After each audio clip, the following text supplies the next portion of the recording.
Olá pessoal, então como prometido, estou de volta para nós continuarmos tratando aqui da capacidade eleitoral ativa, que como eu havia falado no vídeo anterior, se manifesta através do voto em eleições, em plebiscito, do voto em referendos e da iniciativa popular. A forma mais importante, né pessoal, mais expressiva, mais utilizada de participação popular é o voto, né turma? Então nós vamos falar um pouco mais aqui sobre voto, pessoal, tá? O voto, turma, é a possibilidade...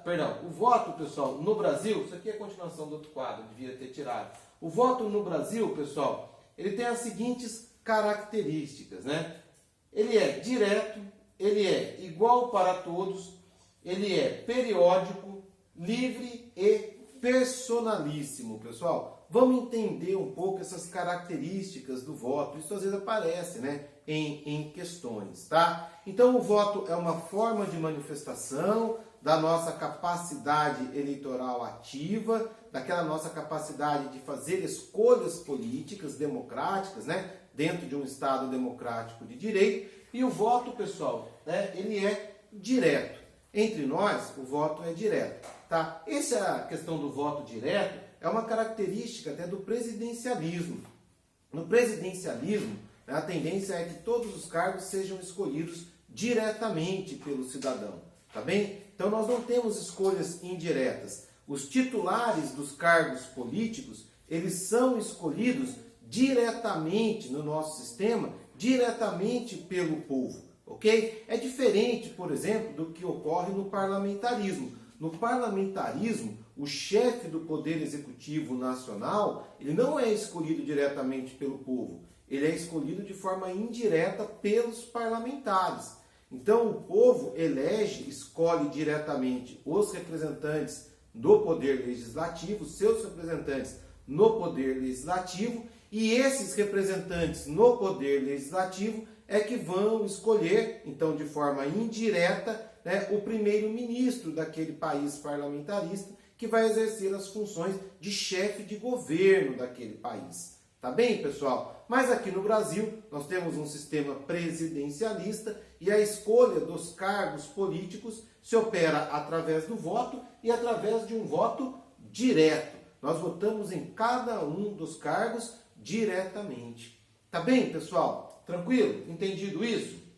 Beleza? Além disso, no nosso sistema, o voto é igual para todos. E isso é muito legal, né, pessoal? Corolário, consequência do princípio da isonomia, do princípio da igualdade, que nós vimos lá no artigo 5º da Constituição Federal, quando nós tratamos dos direitos e deveres individuais e coletivos. Então aqui é um direito individual, né, pessoal? É um direito individual à igualdade. O voto é consequência desse direito à igualdade. O voto é igual para todos, tá certo, pessoal? Cada cidadão, um voto. Cada cidadão, um voto.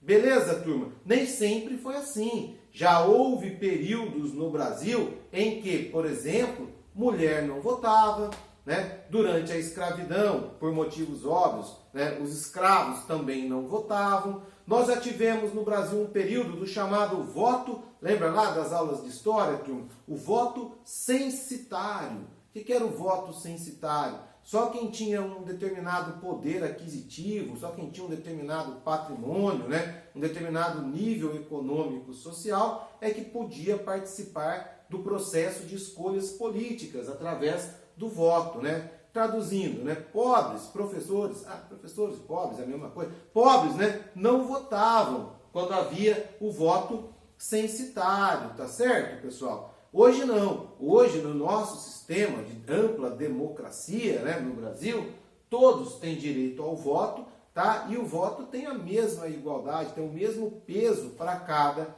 cidadão.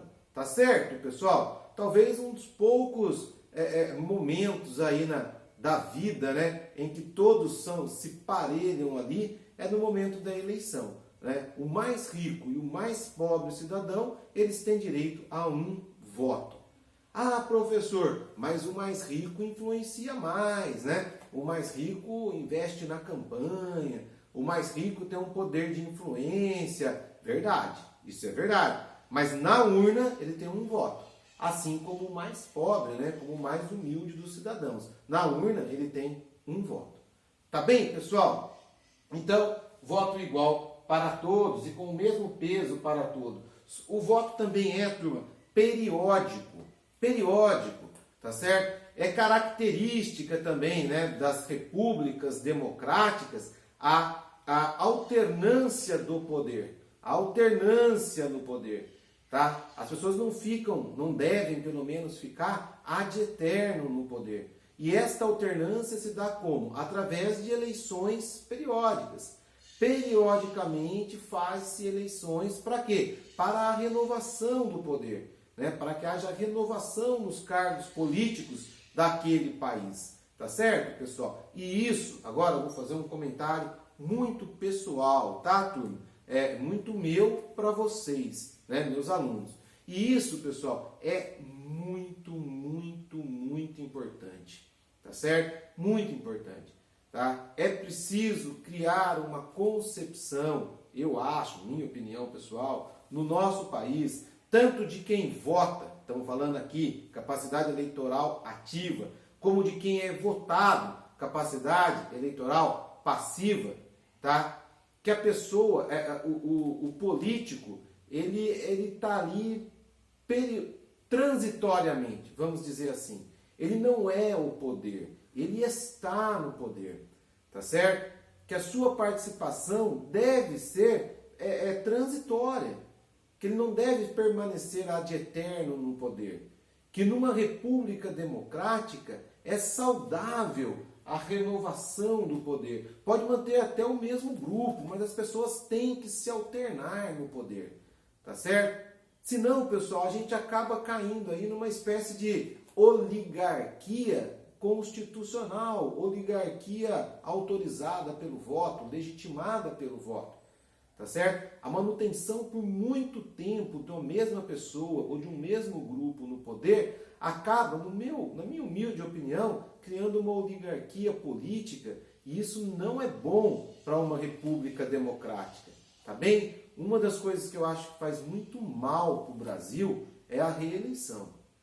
A reeleição, no meu modo de ver, é péssimo, tá? Nós devíamos ter um mandato para executivo um pouco mais longo, tá? 5 ou 6 anos, de repente com uma possibilidade de aos 3 anos ter um voto de confirmação, alguma coisa assim, tá certo, pessoal? Tá? Uma ratificação, mas um mandato mais longo, porque de fato, 4 anos em termos de administração pública é pouco, né? Os processos administrativos, os processos da administração pública, né? Eles são morosos, eles são burocráticos.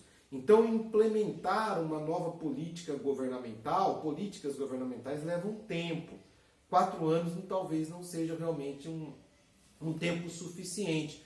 Eu até seria favorável ao mandato mais longo, tá? Mas sem reeleição, tá? Sem reeleição. E eu sou até um pouco mais radical. Acho que a reeleição não deveria operar nem no legislativo, tá certo? De modo que o político, quando assume um cargo, ele sabe que ele vai estar ali, né, voluntariamente, por iniciativa própria, porque ele foi escolhido, né, se propôs a ser votado e foi escolhido, foi eleito pela população, mas que ele está ali transitoriamente, que ele está ali de passagem, né, que ele está ali para dar um pouco de si para o Estado, que ele não é um político profissional, tá certo? Profissionais devem ser os servidores públicos. Servidor público deve ser profissional, tá certo? Bem remunerado, né? Bem, como é que fala? Preparado, né? Bem preparado, bem remunerado, bem avaliado, cobrado. Estabilidade também é uma coisa complicada. Ele tem que ser avaliado e cobrado sistematicamente, através de critérios legalmente estabelecidos, objetivamente aferíveis, tá certo? Esse sim, o servidor público, ele é técnico, ele é profissional, né? Nele se investe para que ele seja capacitado, preparado para desenvolver, né, a sua função pública. E o político, aquele que comanda o Estado, aquele das políticas de Estado, das políticas governamentais. Não, esse é uma pessoa que está ali como um representante temporário da população. Ele não pode entrar no cargo público com a cabeça, né? Ele tem que entrar no cargo público pensando o que eu posso fazer durante esse pequeno tempo que eu vou estar aqui para corresponder às expectativas, para melhorar a vida da minha população, né? E não entrar no cargo político pensando o que eu tenho que fazer para me reeleger e me reeleger e nunca mais sair do poder, né? E me eternizar no poder. Isso é muito ruim. Tá bem, pessoal? Mas é uma opinião pessoal minha, né? Seria legal abrirmos a discussão em sala de aula. Como não estamos em sala de aula, né? Eu me exponho aqui, né? Eu corro até o risco e me exponho aqui com uma opinião pessoal, mas eu acho que a gente deve, eu tenho por obrigação como professor, passar isso também para vocês, até pela experiência que eu tenho, né? Na minha atuação junto a órgãos políticos. Junto a um órgão político, né? Beleza, moçada? Periódico, o voto também no Brasil é livre, tá certo, pessoal? Ele é livre, o que significa, né, que a pessoa pode escolher votar em quem ela quiser e, por consequência disso, o voto é secreto. O caráter secreto do voto, ele se dá justamente para garantir a liberdade de escolha, a liberdade de votação por parte do eleitor e, por fim, o voto é personalíssimo, pessoal. O voto é personalíssimo, tá certo? Ele deve ser exercido pessoalmente. Não dá para passar procuração, né, para minha esposa, para o meu pai, para minha irmã, para o meu irmão irem lá votar por mim, tá? O voto é um direito que se exerce de forma pessoal, personalíssima, tá bem? Não se faz através de procurador. Por isso, se você não puder votar, tá, você tem que depois justificar o seu voto, tá certo, pessoal? Já que o voto é obrigatório, não pôde votar, tem que justificar. Não dá para passar procuração para alguém exercer esse direito no seu lugar, o voto é personalíssimo. Beleza, turma? Tranquilo? Características do voto, né? Isso aqui é interessante e é importante. Isso aqui é um tema interessante para nós debatermos, né, em sala de aula ou até debatermos lá no Jitsi, né, depois dos vídeos. Fiquem à vontade, né? Terminando o vídeo, entra lá no chat. A gente pode falar sobre essas questões que nós acabamos de tratar aqui, que são realmente importantes. Tá bem, turminha? Para finalizar, tá? Vamos falar um pouquinho sobre o exercício do direito de voto. E aqui nós vamos falar de voto obrigatório e de voto facultativo. Beleza, moçada? Exercício do direito de voto. No Brasil, nós temos em regra, a obrigatoriedade do voto, tá? Então, por regra, no Brasil, o voto ele é obrigatório para todos os brasileiros maiores de 18 anos de idade, tá certo? Então, por regra, no Brasil, nós temos a obrigatoriedade do voto. O voto é obrigatório para todo e qualquer brasileiro com mais de 18 anos de idade, tá bem, pessoal? Mas o voto é facultativo em algumas situações, ou para algumas pessoas, tá certo, pessoal? Esta é a exceção, né? A regra é a obrigatoriedade, a exceção a facultatividade. Para quem o voto é facultativo? O voto é facultativo para os maiores de 16 e menores de 18 anos de idade. Então, quem tem mais de 16 e menos de 18, né, pode sim exercer o direito de voto, mas o exercerá de forma facultativa, não obrigatória. O voto também é facultativo para os maiores de 70 anos de idade, tá certo? Pessoal ali da terceira idade, né, da quarta idade, também não tem obrigatoriedade de voto. E o voto é facultativo, pessoal, para os analfabetos, tá certo? Para os analfabetos, o voto também se apresenta como uma facultatividade, o voto também é facultativo. Eles votam se quiser. E com relação aos analfabetos, pessoal, aqui eu chamo já a atenção de vocês. Eu vou falar na próxima aula, mas já chamo a atenção agora, tá? Muito cuidado aqui, pessoal, com relação aos analfabetos. Por quê? Porque o analfabeto, ele tem capacidade eleitoral ativa. Ele vota, ele escolhe. Mas o analfabeto não tem capacidade eleitoral passiva. Ele não pode ser eleito, ele não pode se candidatar a cargo político. Então, muito cuidado, que a questão que envolve os analfabetos, ela é diferente, o tratamento dado aos analfabetos é diferente. quando se trata de capacidade eleitoral ativa e quando se trata de capacidade eleitoral passiva. Capacidade eleitoral ativa, capacidade de votar, de escolher, os analfabetos possuem, ainda que de forma facultativa. Já a capacidade eleitoral passiva, a capacidade de ser escolhido, de ser votado, de ser candidato, essa não é estendida aos analfabetos. Beleza, pessoal? Vamos ver isso na próxima aula, quando falarmos de capacidade eleitoral passiva, mas eu já vou adiantando para vocês que isso é uma pegadinha clássica. Tá bem, turma? E por fim, né, não podem se alistar como eleitores os estrangeiros e os conscritos durante o serviço militar obrigatório. Então aqui também há uma vedação expressa por parte da Constituição. Então, para mudar isso aqui só através de emenda constitucional, estrangeiros, né, e conscritos não votam, né? O estrangeiro, né, pessoal, por motivos óbvios, né? O exercício do direito de voto está ligado, obviamente, à cidadania. Nós vimos lá atrás, né? Para que você exerça o direito de voto, você precisa ser alistado eleitoralmente. Você precisa ser um cidadão. Para você ser um cidadão, você precisa ter a nacionalidade. Se você não tem a nacionalidade de um determinado país, você não pode se alistar como eleitor daquele país. Consequentemente, você não é cidadão daquele país. Consequentemente, você não exerce direitos políticos. Tá certo? Você não exerce capacidade eleitoral ativa ou passiva. Tudo bem, pessoal? Beleza? Então, por motivos óbvios, né, os estrangeiros, eles não possuem direito de voto. Ok, turminha? Tá? E também não possuem, né, não podem se alistar como eleitores os conscritos.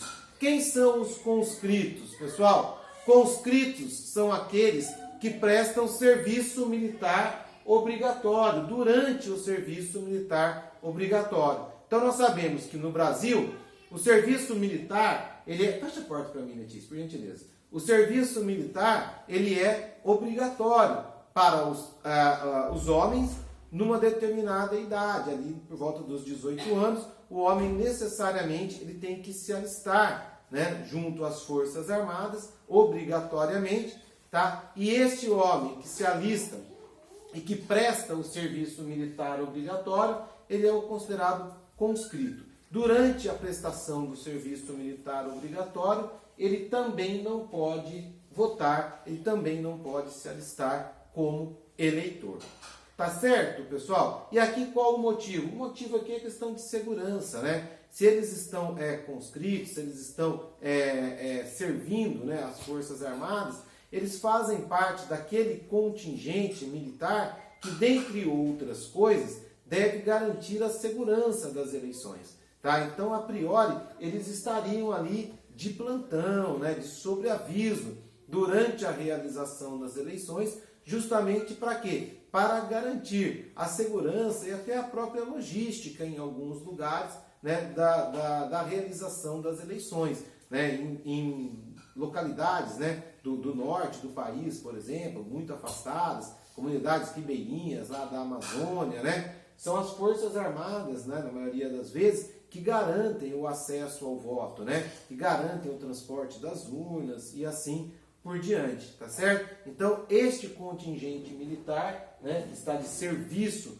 né, que está prestando o serviço militar obrigatório, eles também estão fora, né, do direito ali de voto. Eles também estão excluídos das eleições. Tá bem, pessoal? Tranquilo? Então, turma, com relação ao voto, eu acho que isso daqui é o que tem de mais importante. Mas nós vimos ali atrás, aproveitando que nós estamos com um tempinho, tá, que a manifestação da capacidade eleitoral ativa, ela não se dá apenas através do voto em eleição, mas também através do voto em plebiscito e em referendo, tá certo? Isso vocês já estudaram lá em Constitucional 2, Constitucional 1, né? O que é o plebiscito e o referendo. O que é o plebiscito? Plebiscito e referendo, na verdade, o que eles têm em comum?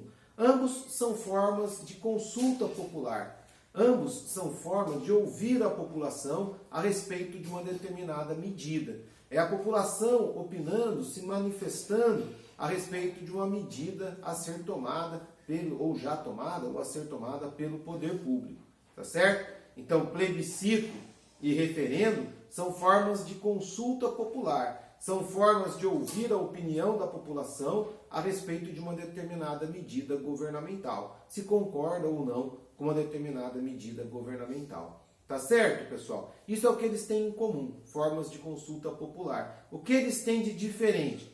Eu sempre digo, o que eles têm de diferente é o time, né? É o momento da consulta. No plebiscito, quando se vota num plebiscito, você está se manifestando a sua vontade, né? Você, eleitor, no tocante a uma medida, com relação a uma medida governamental, tá? Que ainda vai ser tomada. O plebiscito é uma consulta prévia, tá certo? O Estado consulta os seus cidadãos se eles concordam com uma medida a ser tomada futuramente. Qual é a opinião do seu eleitor, do seu cidadão, a respeito de uma medida que pode vir a ser tomada futuramente. Este é o plebiscito. Já o referendo é o contrário. O referendo é uma consulta popular a respeito de uma medida que já foi tomada pelo Estado.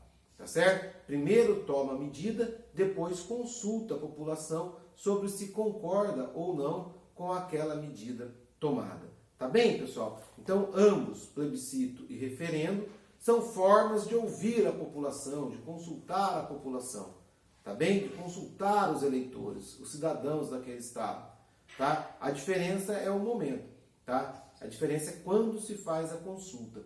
Plebiscito é consulta prévia, referendo é consulta a posteriori.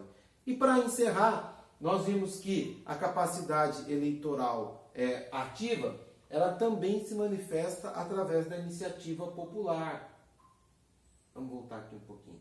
Também se manifesta através da iniciativa popular. E o que é essa iniciativa popular? É a possibilidade, né, de populares, dos cidadãos, dos eleitores, ingressarem e iniciarem um processo legislativo.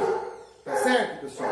Existe a possibilidade dos eleitores iniciarem um processo legislativo. Tá certo? Como que eles fazem isso? Através de um processo próprio, constitucionalmente estabelecido, tá? Rigorosíssimo, bastante difícil de se conseguir, né, um quórum eleitoral para a iniciativa popular, tanto que nós temos raríssimos exemplos, né? Na verdade, nós temos acho que um ou dois exemplos genuinamente de iniciativa popular no Brasil. Nós estudamos isso quando tratamos de processo eleitoral, né, lá no Constitucional 2. Tá bem, pessoal? Então, com relação à capacidade eleitoral ativa, pessoal, é isso que nós temos de mais fundamental. Tá bem? Na próxima aula, na nossa última aula, eu vou falar com vocês a respeito, né, de capacidade eleitoral passiva e direitos políticos negativos,